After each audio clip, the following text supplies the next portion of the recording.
विजेची देवता सावित्रीबाई फुले यांना विनम्र अभिवादन. आदरणीय विचारमंच, आपले सीओ साहेब, नंतर सगळे कर्मचारी, नंतर सगळे आपले मान्यवर, कोर कमिटी, सगळे अधिकारी यांना माझा नमस्कार. खरं तर मनोगत ऐकण्याची तुमची सुद्धा सध्या मनस्थिती नाही, पण दोन शब्द बोलते की या ज्या क्रीडा स्पर्धा होतात याची आपण वर्षभर वाट पाहत असतो.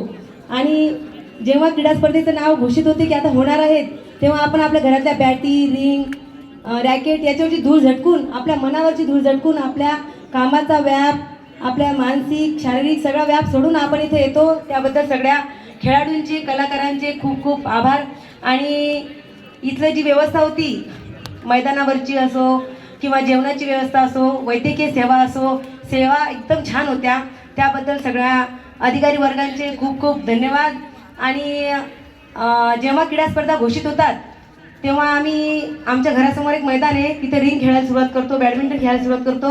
तर आमच्या गल्लीमध्ये सुद्धा माहीत होऊन जाते की आता त्यांच्या क्रीडा स्पर्धा आलेल्या आहेत. इतक्या या क्रीडा स्पर्धेचा जल्लोष आमच्या मेकरमध्ये आहे.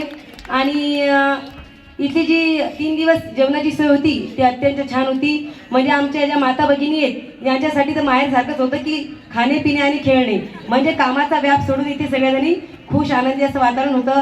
विभागीय स्तरावर सुद्धा राहील आणि अशाच जोमाने आपण सगळा बुलढाणा जिल्हा आपण तिथे प्रस्तुत आणि सादरीकरण हे अत्यंत उत्साहाने आणि छान प्रकारे करू अशी मी ग्वाही देते आणि माझे 2 शब्द संपवते. धन्यवाद मॅडम. खरं तर यंदाचं यजमानपद विभागीय स्पर्धेचं आपल्या बुलढाण्याला मिळालेलं आहे. वक्त आने दे बता देंगे तुझे ए आसमां, वक्त आने दे बता देंगे तुझे ए आसमां, हम अभी से क्या बताएं क्या हमारे दिल में है. आणि सुरू करूया आपली पुढची स्पर्धा.